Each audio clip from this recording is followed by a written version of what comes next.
ഫിഷിനെ നമ്മളിപ്പോൾ കവറിൽ നിക്ഷേപിച്ചിരിക്കുകയാണ്. അതിനുശേഷം കവർ ഇരിക്കുന്ന രീതി ഇങ്ങനെയാണ്. ഇതിന് നേരെ ഓപ്പോസിറ്റ് ഡയറക്ഷനിലേക്ക് കവർ നമ്മൾ മടക്കണം. അതായത് അതിന്റെ സീലിംഗ് വരുന്ന 2 വരകളും വരുന്ന പോലെ നമ്മൾ കവർ മടക്കണം. സുഹൃത്തുക്കളെ നമസ്കാരം, ഓർഗാനിക് കേരളത്തിന്റെ പുതിയ വീഡിയോയിലേക്ക് സ്വാഗതം. നമ്മൾ ഇന്ന് നമ്മുടെ വീഡിയോയിൽ കാണിക്കുന്നതേ ഒരു അലങ്കാര മത്സ്യ കർഷകനായിരിക്കുമ്പോൾ പ്രധാനമായിട്ടും നമ്മൾ അറിഞ്ഞിരിക്കേണ്ട ഒരു കാര്യമാണ് എങ്ങനെ ഒരു ഫിഷിനെ ഏറ്റവും നല്ല രീതിയിൽ പാക്ക് ചെയ്ത് അയക്കാം, കസ്റ്റമറുടെ കയ്യിലേക്ക് എത്തിക്കാം. അതുപോലെ തന്നെ നമ്മൾ കൊറിയർ ചെയ്യുമ്പോഴൊക്കെ നമുക്ക് ഒരുപാട് അബദ്ധങ്ങൾ പറ്റാറുണ്ട്. പല കസ്റ്റമേഴ്സും പറയാറുണ്ട് നമ്മുടെ ഫിഷ് കേടുവന്നു പോയി, അല്ലെങ്കിൽ ചത്തുപോയി, നമുക്ക് കാശ് നഷ്ടപ്പെട്ടു എന്നൊക്കെയുള്ള ഒരുപാട് പരാതികൾ വരാറുണ്ട്. അത് ഒരുപാട് ബ്രീഡേഴ്സിന് ഒരുപാട് പ്രശ്നങ്ങളും ഉണ്ടാക്കാറുണ്ട്. അപ്പോൾ നമ്മൾ ഇന്ന് 2 കാര്യങ്ങളാണ് കാണിക്കുന്നത്. ഒന്ന്, ഫിഷിനെ എങ്ങനെ ഏറ്റവും നല്ല രീതിയിൽ പാക്ക് ചെയ്യാം, അതോടൊപ്പം തന്നെ എങ്ങനെ നമുക്ക് കൊറിയർ ചെയ്യുമ്പോൾ ഒരു പ്രൊഫഷണലായിട്ട് നമുക്കതിനെ പാക്ക് ചെയ്ത് അയക്കാം. ഈ 2 കാര്യങ്ങളുമാണ് നമ്മളിന്ന് നമ്മുടെ വീഡിയോയിലൂടെ കാണിക്കുന്നത്. നമ്മുടെ ശ്രീരാഗ് ഭായ് തന്നെയാണ് ഇത് ഏറ്റവും നല്ല രീതിയിൽ പറഞ്ഞു തരുന്നത്. അപ്പോൾ നമുക്ക് അദ്ദേഹത്തിൻ്റെ വാക്കുകളിലേക്ക് പോവാം. നമുക്ക് ഇതുവരെ തന്ന എല്ലാ സപ്പോർട്ടോടും കൂടിയിട്ട് കൂടെ ഉണ്ടാവുക. ഒരു ബ്രീഡറെ എന്തൊക്കെ കാര്യങ്ങളാണ് ശ്രദ്ധിക്കേണ്ടത് ശരിക്കും പാക്കിങ് ഇതാകുമ്പോൾ? തീർച്ചയായിട്ടും, അതായത് പ്രധാനപ്പെട്ട കുറച്ച് കാര്യങ്ങൾ നമ്മൾ പാക്കിങ്ങിൽ ശ്രദ്ധിക്കേണ്ടതുണ്ട്. ഇപ്പോൾ അത് മാത്രമല്ല, നമ്മുടെ ഒരു ബ്രാൻഡിങ്, മാർക്കറ്റിംഗ് എന്നൊക്കെ പറയുന്നത് ഈ ഒരു മേഖലയുടെ അത്യാവശ്യ ഘടകമായിട്ട് മാറിയിരിക്കുകയാണ്. അതെ, അത്രയും വെല്ലുവിളികൾ നിറഞ്ഞൊരു മേഖലയായിട്ട് മാറിയിട്ടുണ്ട്. എസ്പെഷ്യലി റീറ്റെയിൽ സെയിൽസ് നോക്കുന്ന സമയത്ത് നല്ല രീതിയിൽ ബ്രാൻഡ് ചെയ്യുക, മാർക്കറ്റ് ചെയ്യുക എന്നുള്ളത് എപ്പോഴും ഒരു ബ്രീഡറെ സംബന്ധിച്ചിടത്തോളം ആ ഒരു പേര് നിലനിർത്താനും കൂടുതൽ സെയിൽസ് കൊണ്ടുവരാനും, അത് മാത്രമല്ല കസ്റ്റമർ സർവീസ് വളരെ ഇമ്പോർട്ടൻ്റ് ആയിട്ട് ഒരു ഘടകമാണ്. അപ്പോൾ ഇതിലെല്ലാം ഒരു ഫോണിലൂടെയോ വാട്സപ്പിലൂടെയോ ബന്ധപ്പെട്ട് ഒരു ഫിഷ് നമ്മുടെ കയ്യിൽ നിന്ന് എടുക്കുന്ന സമയത്ത് നമ്മൾ എന്ത് പ്രോഡക്റ്റ് ആണോ ഡെലിവറി ചെയ്യുന്നത് അതിന്റെ പാക്കിംഗ് വളരെ ഇമ്പോർട്ടൻ്റ് ആയിട്ടുള്ള ഒരു ഘടകമാണ്. കിട്ടുമ്പോൾ തന്നെ കസ്റ്റമർ ഒരു സാറ്റിസ്ഫാക്ഷൻ എപ്പോഴും നമുക്ക് ഈ ഒരു സംഭവത്തിൽ ഉണ്ടാവും. അപ്പോൾ അത്യാവശ്യം പ്രൊഫഷണൽ ആയിട്ട് രീതിയിൽ എങ്ങനെ ഫിഷിനെ പാക്ക് ചെയ്യാം എന്നുള്ളതാണ് നമ്മൾ നോക്കുന്നത്. അപ്പോൾ നമുക്ക് ഒരു ബെറ്റ ഫിഷിനെ പാക്ക് ചെയ്ത് നോക്കാം. അതിനുവേണ്ടി ഞാൻ ആദ്യമായിട്ട് ഉപയോഗിക്കുന്നത് ഒരു എന്താ അളവ്, എന്താണ് ഈ കവറിന്റെ അളവ് എത്രയാണ്? ബെറ്റാസിനെ നമ്മൾ യൂസ് ചെയ്യുന്നത് 3x12 അളവിലുള്ള കവറാണ്. സിംഗിൾ പാക്കാണ് നമ്മൾ ചെയ്യുന്നത്. ഓരോ പീസായിട്ട് പാക്ക് ചെയ്യുന്നത് കൊണ്ട് തന്നെ 3x12 അളവിലുള്ള കവറിലാണ് നമ്മൾ ചെയ്യുന്നത്. അതായത് 3 ഇഞ്ച് വീതി 12 ഇഞ്ച് നീളം നല്ലൊരു കവറാണ് നമ്മൾ യൂസ് ചെയ്യുന്നത്. പാക്ക് ചെയ്യുന്നതിന് മുമ്പ് ശ്രദ്ധിക്കേണ്ട ഘടകങ്ങൾ എന്ന് പറഞ്ഞു വെച്ച് കഴിഞ്ഞാൽ ഫിഷിനെ നമ്മൾ കണ്ടീഷൻ ചെയ്യണം. അതായത് 24 മണിക്കൂറിൽ കൂടുതലെങ്കിലും ഫിഷിന് നമ്മൾ ഫീഡ് കൊടുക്കാതിരിക്കണം. ഫീഡ് കൊടുക്കരുത്. അതെ, വളരെ കുറച്ച് വെള്ളത്തിലാണ് നമ്മളിത് പാക്ക് ചെയ്യുന്നത്. അതുകൊണ്ട് തന്നെ ഫിഷിന്റെ വേസ്റ്റ് വന്നു കഴിഞ്ഞാൽ അമോണിയ സ്പൈക്ക് ഉണ്ടായി ഫിഷിന് അസുഖം വരാൻ സാധ്യതയുണ്ട്. അതുകൊണ്ടാണ് നമ്മൾ കണ്ടീഷൻ ചെയ്യണം എന്ന് പറയുന്നത്. മാത്രമല്ല പാക്കിങ്ങിന് ഉപയോഗിക്കുന്ന വെള്ളവും നമ്മൾ കണ്ടീഷൻ ചെയ്ത വെള്ളം മാത്രമേ ഉപയോഗിക്കാൻ പാടുള്ളൂ. ഒരു 3 days എങ്കിലും ഏജ്ഡ് ആയി എയറേഷൻ ഇട്ട് വെച്ച വെള്ളം. ബാക്കി പുറത്തുനിന്നെല്ലാം ഫിഷ് എടുക്കുന്ന സമയത്ത് ഒരു അക്രിഫ്ലാവിൻ പോലത്തെ മെഡിസിൻസ് ഒക്കെ യൂസ് ചെയ്യാറുണ്ട് ഗ്രൂപ്പായിട്ട് പാക്ക് ചെയ്യുന്ന സമയത്ത്. പക്ഷെ നമുക്ക് അത്യാവശ്യം കണ്ടീഷൻഡ് വാട്ടർ ആണ് എന്നുണ്ടെങ്കിൽ ഒരു 3 ppt 4 ppt ലെവലിൽ സോൾട്ട് മാത്രം ഉപയോഗിച്ചിട്ട് നമുക്ക് പാക്ക് ചെയ്യാൻ സാധിക്കും. കല്ലുപ്പ് ഉപയോഗിച്ച് നമുക്ക് പാക്ക് ചെയ്യാൻ സാധിക്കും. ഇങ്ങനെ പാക്ക് ചെയ്തിട്ട് അയക്കുന്നതേ എത്ര ദിവസം വരെ ഇരിക്കാറുണ്ട് ഫിഷ്? ബെറ്റാസ് ഒക്കെ ആണെങ്കിൽ എന്റെ കേസിൽ ഒരു 8 days 9 days കഴിഞ്ഞിട്ടും 8 days വരെ ഇരിക്കാറുണ്ട്. അതെ, ഒരു പ്രോബ്ലം ഇല്ലാതെ കസ്റ്റമർ അടുത്ത് റീച്ച് ആയ. കൊറിയർ ഡിലേ കാരണം ഇപ്പൊ ലാസ്റ്റ് ലോക്ക്ഡൌണിൽ സംഭവിച്ചതാണ്. കൊറിയർ ഡിലേ വന്ന കാരണം ഒരു 8-9 ദിവസത്തോളം എടുത്തു അവിടെ കസ്റ്റമർ കയ്യിലേക്ക് കിട്ടാൻ. എന്നിട്ട് ഫിഷിന് കുഴപ്പമൊന്നും ഉണ്ടായിരുന്നു. പക്ഷേ ഗപ്പീസ് ഒക്കെ അത്രത്തോളം നിൽക്കും എന്നുള്ളത് പ്രശ്നമാണ്. കാരണം ബെറ്റാസ് ഒരു എയർ ബ്രീത്തിങ് ഫിഷ് ആണല്ലോ. അതുകൊണ്ട് തന്നെ അവർക്ക് കുറച്ച് ഹാർഡി ഫിഷാണ്. അതുകൊണ്ട് കുഴപ്പമില്ല. ഗപ്പീസും അത്യാവശ്യം ഒരു 5-6 days വരെ എല്ലാം കുഴപ്പമില്ലാതെ. ഏഞ്ചൽ ആയിരിക്കും നമുക്ക് ഇതൊരു വെല്ലുവിളി ഉയർത്തുന്നുണ്ടായിരിക്കും. ഏഞ്ചലിന്റെ ഒരു വേറൊരു മേഖല തന്നെയാണ്. കാരണം അവരുടെ ചെറിയ ഇത് കൊണ്ട് കവറെല്ലാം കയറാൻ സാധ്യതയുണ്ട്. അപ്പോൾ നല്ലോണം ശ്രദ്ധിച്ച് വേണം ഏഞ്ചൽ പാക്ക് ചെയ്യാൻ. മാത്രമല്ല ഒരുപാട് സ്റ്റഫ് ചെയ്ത് പാക്ക് ചെയ്യാൻ പാടില്ല. അതായത് നമ്മുടെ ഫിഷിന്റെ സൈസും ട്രാവൽ ഡിസ്റ്റൻസും അനുസരിച്ചിട്ടാണ് വെള്ളത്തിന്റെ ക്വാണ്ടിറ്റിയും കവറിന്റെ സൈസ് എല്ലാം നമ്മൾ തീരുമാനിക്കുന്നത്. ബെറ്റാസ് ആവുന്ന സമയത്ത് സിംഗിൾ പാക്ക്, ഇതുപോലെ 3x12 കവറിലാണ് പാക്ക് ചെയ്യുന്നത്. ഇതുപോലത്തെ ഒരു കവറിൽ 2 പീസ് പാക്ക് ചെയ്യും. അതാണ് നമ്മൾ ഇന്ന് ചെയ്ത് കാണിക്കാൻ പോകുന്നത്. ഒരു ഒറ്റ കവറിൽ 2 പീസ് പാക്ക് ചെയ്യുകയും ചെയ്യും. അത് മാത്രമല്ല അത് 8-9 ദിവസം ഇരിക്കും ചെയ്യും. കൊള്ളാലോ. അങ്ങനെയാണെങ്കിൽ നമുക്കൊന്ന് ചെയ്ത് നോക്കിയാലോ? നമ്മുടെ ബ്രീഡർമാരുടെ ഈ ഒരു പാക്കിങ്ങിനെ ഒരു ഓമന പേര് സമോസ പാക്കിംഗ് എന്നുള്ളതാണ്. സമോസയുടെ ആകൃതിയിലുള്ളത് കൊണ്ട് അങ്ങനെയാവും നമ്മൾ പാക്ക് ചെയ്യുന്നുണ്ടാവും അല്ലേ?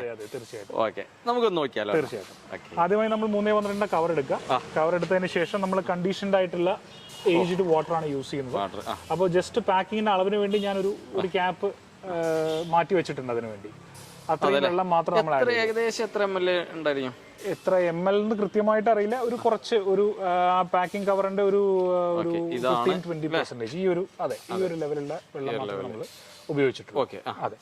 അടുത്ത പ്രോസസ്സ് എന്ന് പറഞ്ഞാൽ നമ്മൾ ഫിഷിനെ നിക്ഷേപിക്കുക എന്നുള്ളതാണ്.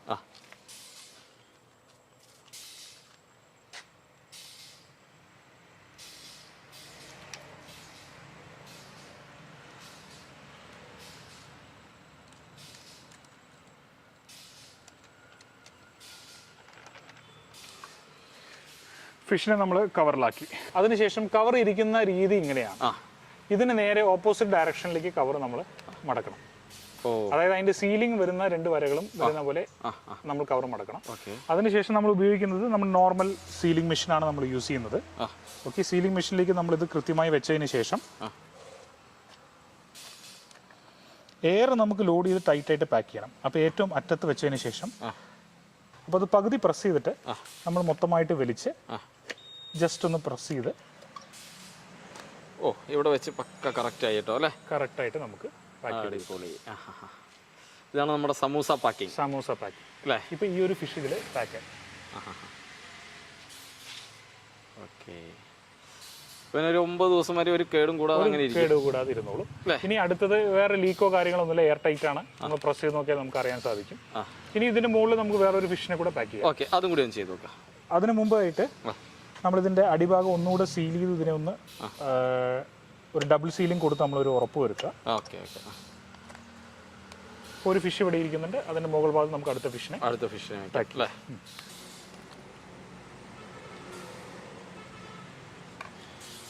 നമ്മുടെ സെക്കൻഡ് ഫിഷ് നിക്ഷേപിച്ചു. ഇതൊരു പേരെല്ലാം കൊടുക്കുന്ന സമയത്ത് ഇങ്ങനെ പാക്ക് ചെയ്ത് കഴിഞ്ഞാൽ കസ്റ്റമർക്കും കൺഫ്യൂഷൻ ഉണ്ടാവില്ല. അവിടെ നമ്മൾ മുകള് കറക്റ്റായി പിടിക്കേണ്ടി വരും. മുകൾ നേരെ തിരിച്ച് ഫസ്റ്റ് പിടിച്ചതിന്റെ ഓപ്പോസിറ്റ് ഡയറക്ഷനിലേക്ക് പിടിച്ച് കറക്റ്റായി പിടിച്ചതിന് ശേഷം വീണ്ടും ഇതുപോലെ സീലിംഗ് മെഷീനിൽ വെച്ച് പകുതി പ്രസ് ചെയ്ത് ഒന്ന് വലിച്ച് എയർ ലോക്കാക്കി രണ്ടാമത് സീൽ ചെയ്ത് കഴിഞ്ഞാൽ സമൂസ പാക്കിംഗ് സുഖസുന്ദരമായിട്ട് പ്രൊഫഷണൽ ആയിട്ട് നമുക്ക് 2 ഫിഷിനെ പാക്ക് ചെയ്ത് അയക്കാം. പിന്നെ ഒന്നുകൂടെ സ്ട്രോങ് ആവാൻ വേണ്ടി ഇതിന്റെ മുകളിൽ ഒന്നുകൂടെ സീൽ ചെയ്ത് കഴിഞ്ഞാൽ ഡബിൾ സ്ട്രോങ് ആയിട്ട് നിൽക്കും.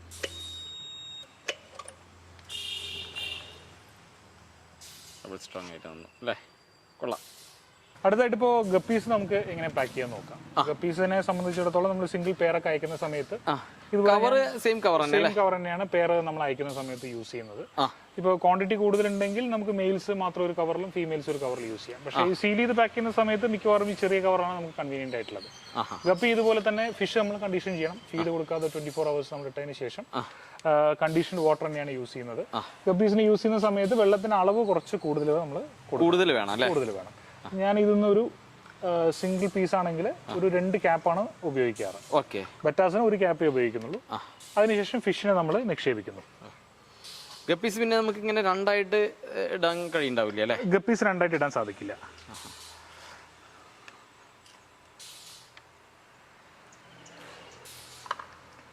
ഇത് നമ്മളൊരു ജാവ റെഡിന്റെ ഒരു പീസാണ് നമ്മൾ ഇട്ടിരിക്കുന്നത്. ഇതിന് ശേഷം ഗപ്പി ചെയ്യുമ്പോൾ ഇതേപോലെ തന്നെ നമ്മൾ കവർ നേരെ തിരിച്ചു പിടിക്കുക, ഓപ്പോസിറ്റ് ഡയറക്ഷനിലേക്ക് പിടിക്കുക. അതിനുശേഷം എയർ കുറച്ച് ലോഡായി കിട്ടാൻ വേണ്ടിയിട്ട് നമ്മൾ സാധാ എയർലൈൻ ട്യൂബ് യൂസ് ചെയ്യുന്നുണ്ട്. എന്തിനാ വെച്ചാൽ എയർ ഫില്ലാവും നിങ്ങൾക്ക് കാണാൻ സാധിക്കും. കാണുന്നുണ്ടെന്ന് പ്രതീക്ഷിക്കുന്നു. ഓക്കെ, എന്നിട്ട് മാക്സിമം നമ്മൾ എയർ അതിൽ ഹോൾഡ് ചെയ്തുകൊണ്ട് പിടിച്ചിട്ട് സെയിം മെത്തേഡിൽ നമ്മൾ ഇത്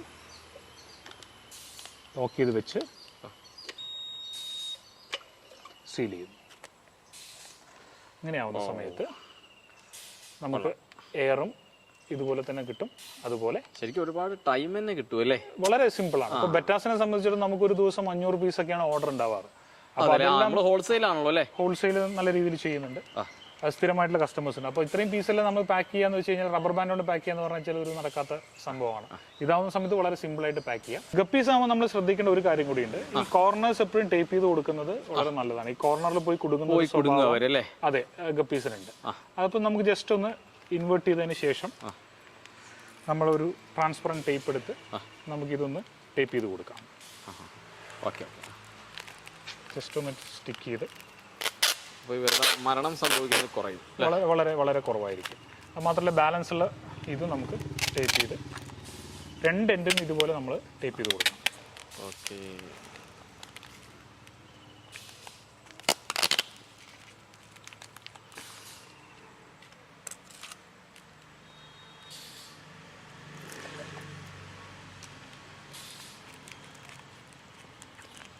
ഇങ്ങനെ കൊടുക്കണം അല്ലേ? ഇങ്ങനെ കൊടുക്കണം. മാത്രമല്ല മുകളിലെ സൈഡിലെ ഇതുകൂടെ നമ്മളൊന്ന് ടേപ്പ് ചെയ്ത് കൊടുക്കണം. മുകളിലും കൂടി കൊടുക്കണം. അതെ അതെ അതെ അതെ.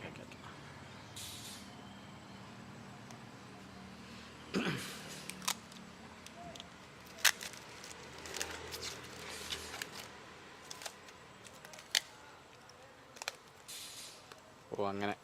അതെ അതെ. അപ്പോൾ എന്താ വെച്ചാൽ കോർണറിൽ വന്നിട്ട് അവർ നിൽക്കില്ല. കോർണറിൽ വന്നിട്ട് കുടുങ്ങി എന്നുള്ള ഒരു ഇഷ്യൂ, കുടുങ്ങിയും ഡെത്ത് ആവുന്ന ഒരു ഇഷ്യൂ നമുക്ക് ഒഴിവായി കിട്ടാൻ സാധിക്കും. ഒന്നോ രണ്ടോ ഫിഷ് പാക്ക് ചെയ്യുമ്പോൾ വളരെ നീറ്റായി നമുക്ക് പെട്ടെന്ന് പാക്ക് ചെയ്ത് സ്ലോ ആയി പാക്ക് ചെയ്യാം. പക്ഷേ ബൾക്കായിരുന്ന സമയത്ത് നമ്മൾ പെട്ടെന്ന് തന്നെ പാക്ക് ചെയ്ത് തീർക്കലാണ് പതിവ്.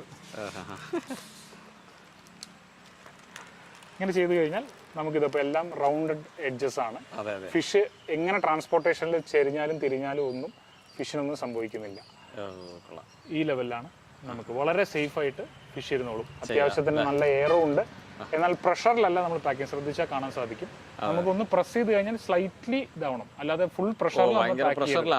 അതെ അതെ. ആ പ്രഷർ ഒരുപാട് കൂടി കഴിഞ്ഞാൽ അവർക്ക് സ്ട്രെസ് ഉണ്ടാവാനുള്ള സാധ്യതയുണ്ട്. പിന്നെ നമ്മൾ ഇവിടുന്ന് കൊറിയർ അയക്കുന്നത് എപ്പോഴും ഫ്രഷ് കാർഡ്ബോർഡ് ബോക്സ് പർച്ചേസ് ചെയ്തിട്ടാണ് അയക്കുന്നത്. അത് നമ്മൾ സെപ്പറേറ്റ് ആയിട്ട് നമുക്ക് ഇതിനായിട്ട് വേണ്ടി വാങ്ങിച്ചതാണ്. ഒരു 13 രൂപ 14 രൂപ കോസ്റ്റ് ബോക്സിന് മാത്രം വരുന്നുണ്ട്. Okay okay. അപ്പോൾ ഈ ഒരു രീതിയിലുള്ള ബോക്സ് 3 പ്ലൈയുടെ നല്ല കാർട്ടൺ ബോക്സ് ആണ്, ഹാർഡ് ആയിട്ടുള്ള ബോക്സ് ആണ്. അതായത് നമ്മൾ കൊറിയർ ഒക്കെ ചെയ്യുമ്പോൾ വല്ലാതെ പ്രശ്നം സംഭവിക്കില്ല. ഇതിപ്പോ ഇതേ സ്ഥാനം നമ്മളിപ്പോ കേരളത്തിന് പുറത്തേക്ക് അയക്കുകയാണെന്നുണ്ടെങ്കിൽ ശ്രദ്ധിക്കേണ്ട ഒരു കാര്യം എന്ന് വെച്ച് കഴിഞ്ഞാൽ നമ്മൾ തെർമോക്കോളിന്റെ പീസസ് ഫിഷ് അയക്കുന്ന സമയത്ത് വെച്ചിട്ട് അയക്കണം.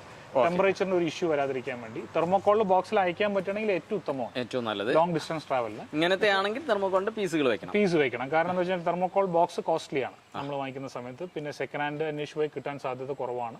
അപ്പോൾ അതുകൊണ്ട് തന്നെ ടെമ്പറേച്ചറിന്റെ ഒരു ഇത് മെയിൻറ്റെയിൻ ചെയ്യാൻ വേണ്ടി തെർമോക്കോളിൽ പീസസ് വെച്ചതിന് ശേഷം നമുക്ക് പാക്ക് ചെയ്യാം. ഓക്കെ. ഫിഷിനെ നമ്മൾ ഇതുപോലെ ബോക്സിനുള്ളിൽ വെച്ച് പാക്ക് ചെയ്യും. നമ്മൾ കേരളത്തിന്റെ ഉള്ളിലേക്കാണെങ്കിൽ ഇതിന്റെ ഉള്ള പേപ്പറോ മറ്റു കാര്യങ്ങളൊന്നും വെക്കാം. നമ്മൾ ടൈറ്റ് ആക്കണം, പേപ്പർ വെച്ച് ഒന്ന് ടൈറ്റ് ആക്കണം. ഇതിപ്പോൾ ഒരു പെയർ ബെറ്റയും ഒരു ഗപ്പിയും വെച്ചു. അതിനുശേഷം നമ്മൾ ഇവിടെ പേപ്പർ ലോഡ് ചെയ്യും. പേപ്പർ ലോഡ് ചെയ്ത് ഇത് അനങ്ങാത്ത രീതിയിൽ ടൈറ്റ് ആയിട്ട് നമ്മൾ വെക്കും. അതെ, സാധാരണ നമ്മുടെ ആ ഒരു എയർ ബബിളുള്ള ഒരു കവർ കിട്ടും. പ്രൊഫഷണൽ രീതിയിൽ ചെയ്യണമെങ്കിൽ അങ്ങനെയാണ്. അത് വീണ്ടും കോസ്റ്റ് കൂടുന്നുള്ളത് കൊണ്ട് നമ്മൾ ഇത് വെച്ച് അഡ്ജസ്റ്റ് ചെയ്യാം. ടൈറ്റായി നമ്മൾ പാക്ക് ചെയ്യുന്നു, എവിടെയും അനങ്ങാത്ത രീതിയിൽ പാക്ക് ചെയ്ത് കഴിഞ്ഞാൽ ഇപ്പോൾ അത് ഇൻവേർട്ട് ചെയ്താലും ഫിഷ് താഴെ വരും.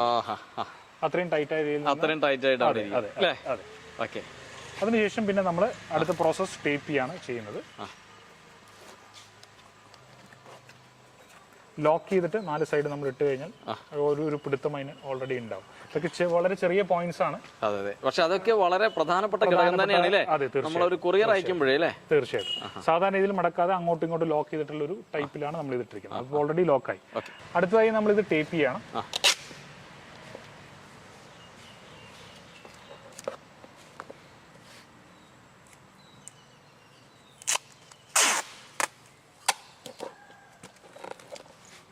ആക്ച്വലി ഈ ഒരു 2 പീസ് കൊണ്ട് തന്നെ ഇത് സ്ട്രോങ് ആയിട്ട് നിൽക്കും. കാരണം നമ്മൾ ലോക്ക് ചെയ്ത് നിങ്ങൾ ഇവിടെ മാത്രമേ നമുക്ക് ചെയ്യേണ്ട ആവശ്യമുള്ളൂ അല്ലേ? ഇത്രേ ആവശ്യമുള്ളൂ.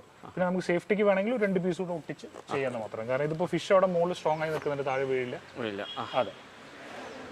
ഇനി അടുത്തതായിട്ട് നമ്മൾ അഡ്രസ്സ് കാര്യങ്ങൾ ഒട്ടിക്കുക എന്നുള്ളതാണ്. ഇതിപ്പോൾ നമ്മൾ വളരെ കോസ്റ്റ് എഫക്റ്റീവ് ആയിട്ട് പ്രിന്റ് ചെയ്ത് വെച്ചിട്ടുള്ള ഒരു ലേബലാണ്. ഇതിന്റെ ഒരു ഗുണം എന്താ വെച്ച് കഴിഞ്ഞാൽ ഇതൊരു ഷീറ്റ് നമുക്ക് ഫോട്ടോസ്റ്റാറ്റ് എടുത്തു കഴിഞ്ഞാൽ ഒരു 3-4 പീസായിട്ട് നമുക്ക് എടുക്കാൻ സാധിക്കും. നമുക്ക് കോസ്റ്റ് എഫക്റ്റീവ് ആയിട്ട് നമ്മൾ ചെയ്യുന്ന കാര്യങ്ങളാണ്. അപ്പോൾ ലൈവ് ഫീഡ്, ഫിഷ് എല്ലാം എഴുതിയിട്ടുണ്ട് ഇതിൽ. ഞങ്ങളുടെ ഫ്രം അഡ്രസ് ഡീറ്റെയിൽസ് എല്ലാം എഴുതിയിട്ടുണ്ട്. 2 ഇനി ആർക്കാണ് അത് മാത്രം നമ്മൾ ചേർത്തതിന് ശേഷം നമ്മൾ ഇത് ലേബൽ ചെയ്ത് സ്റ്റിക്ക് ചെയ്യുന്നു.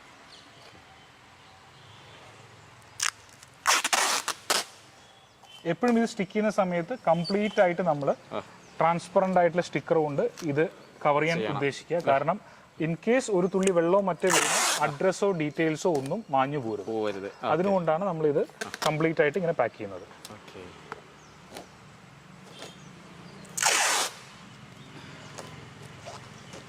ഇപ്പോൾ അഡ്രസ്സ് കൂടെ ഇതിൽ വെച്ച് കഴിഞ്ഞാൽ വളരെ കൃത്യമായി സേഫ് ആയിട്ടുള്ളൊരു പാക്കിംഗ് ആയിട്ട് മാറി. അത്യാവശ്യം പ്രൊഫഷണലായി. കുറച്ചുകൂടെ നല്ല രീതിയിൽ ചെയ്യണമെന്നുണ്ടെങ്കിൽ കാർട്ടൺ ബോക്സിൽ തന്നെ ചെറിയൊരു കോസ്റ്റിൽ നമുക്ക് നമ്മുടെ കാര്യങ്ങളെല്ലാം പ്രിന്റ് ചെയ്ത് വരാം. ഏതെങ്കിലും നമ്മുടെ അടുത്തുള്ള കമ്പനികളിൽ ചോദിച്ചു കഴിഞ്ഞാൽ ഫ്രം അഡ്രസ്സെല്ലാം പ്രിന്റ് ചെയ്ത് വരുന്ന പോലെയുണ്ട്. പിന്നെ ഇത് കളർ സ്റ്റിക്കർ ആക്കാം, അങ്ങനത്തെ കാര്യങ്ങളൊക്കെ ഉണ്ട്. പക്ഷെ അത്യാവശ്യം ഒരു സ്റ്റാൻഡേർഡ് ആയിട്ട് വേറെ മിനിമം നല്ലൊരു രീതിയിൽ പാക്ക് ചെയ്യുന്ന ഈ ഒരു പാക്കിംഗ് റിസീവ് ചെയ്യുമ്പോൾ തന്നെ കസ്റ്റമർ ഹാപ്പി ആയിരിക്കും.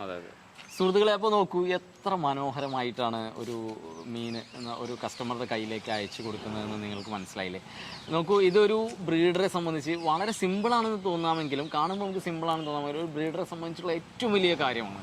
ഏറ്റവും വലിയ ഒരു കടമയാണ്, ഒരു ബ്രീഡറുടെ കടമയാണ് ഒരു കസ്റ്റമറുടെ കയ്യിലേക്ക് അയാൾക്ക് ഏറ്റവും സുരക്ഷിതമായിട്ട് അദ്ദേഹത്തിൻ്റെ മീനുകൾ എത്തിക്കുക എന്നുള്ളത്. ഇത് ഒരുപാട് ആളുകൾ നമ്മളോട് പറഞ്ഞിട്ടുണ്ടായിരുന്നു ഈ പാക്കിങ്ങിൻ്റെ വീഡിയോ ചെയ്യണമെന്നുള്ളത്. അത് നമ്മുടെ ശ്രീരഗ് ഭായി ഏറ്റവും മനോഹരമായിട്ട് ചെയ്തു തന്നു. സിയാൻ അക്വവെഞ്ചറിൽ ഈ രീതിയിലാണ് എല്ലാ കാര്യങ്ങളും ചെയ്യുന്നത്. ഇതിപ്പോൾ കുറച്ച് നമ്മുടെ സമയക്കുറവ് മൂലം വളരെ പെട്ടെന്ന് ചെയ്തിട്ടുണ്ട്. ഇതിലും ഇച്ചിരി കൂടി നന്നായിട്ടാണ് അവരിവിടെ നിന്ന് കയറ്റി അയക്കുന്നത്.